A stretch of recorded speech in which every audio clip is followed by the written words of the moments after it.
সিরিজের video number 5 শুরু হয়ে গেল আজ। হ্যালো এভরিওয়ান, আসসালামু আলাইকুম। আপনাদের জন্য আমি কত ছন্দ মিলাচ্ছি, আর আপনারা কিনা একটু লাইক ফলো শেয়ার করতেও কিপটামি করছেন। কেন তো কিপটামি করতে হবে বলেন তো? যাই হোক, তো আজকে আমরা নিয়ে আসলাম ওল্ড ভার্সেস নিউ সিরিজের সেকেন্ড ড্রেস। গত 3 ভিডিওতে আমরা ফার্স্ট ড্রেসটি কীভাবে কেটেছিলাম, সেলাই করেছিলাম সেগুলো দেখিয়েছি। আজকের ভিডিওতে আমরা সেকেন্ড ড্রেসটিকে কীভাবে কাটবো, সেলাই করব সেটাই দেখাবো। তো আমি সেকেন্ড ড্রেসের জন্য সুতি কাপড়টাকে বাছাই করে নিয়েছি, আর এই সুতি কাপড়টি দিয়ে স্ক্রিনে যে ছবিটি দেখছেন এই টাইপের একটি ড্রেস তৈরি করব। এর জন্য আমি প্রথমে কুচির অংশ কেটে নিয়েছি। কুচির জন্য আমি লম্বায় 13 ইঞ্চি এবং পাশে 12 ইঞ্চি কাপড় নিয়ে কেটে নিয়েছি। এখন আমি টপের ওপরের অংশটা কাটিং করব। ওপরের অংশটা আপনারা ছবিতে দেখেছেন যে একটু ছোট ছিল। এর জন্য আমি কি করেছি, ওপরের পাটটার জন্য আমি 5.5 ইঞ্চির মতো নিয়েছি। ওপরে সেলাই মার্জিনের জন্য 1/2 ইঞ্চির মতো জায়গা রেখেছি। তারপর আমি গলার মাপ নিয়েছি 2 ইঞ্চি, শোল্ডার নিয়েছি 4 ইঞ্চি, আর্ম হোল নিয়েছি আমি 5 ইঞ্চি। তো আপনারা দেখলেন কীভাবে আমি মেজারমেন্টটা নিয়ে নিলাম। এরপর আমি সুন্দর করে শেপ দিয়ে উপরের অংশটা কেটে নেব। তো ড্রেসটি কাটতে কাটতে আপনাদেরকে একটু বলি, সেলাই কাজ জানা থাকলে কিন্তু খুব সহজেই আমরা বাসায় ড্রেস বানিয়ে নিতে পারি।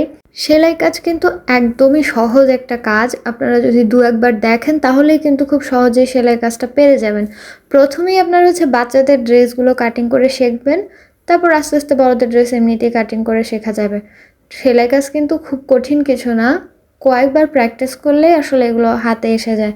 আর সেলাই কাজ জানা থাকলে কিন্তু অনেক ভালো, আপনি যে কোনো কিছু তৈরি করে নিতে পারবেন, নিজের মনের মতো ডিজাইন বানিয়ে নিতে পারবেন।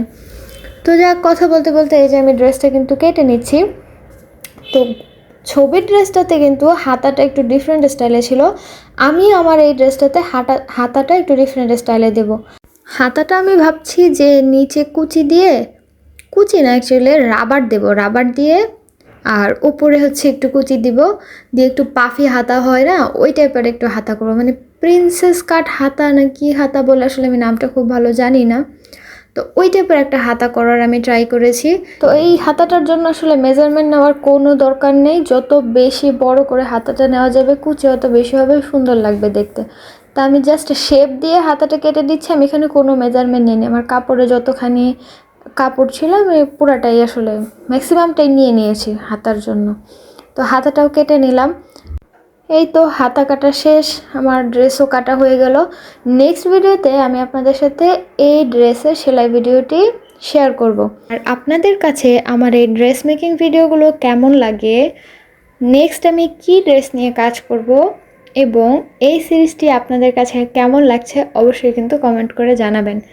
আর হ্যাঁ, ড্রেসগুলো কেমন হয় সেটাও কিন্তু কমেন্ট করে জানাবেন।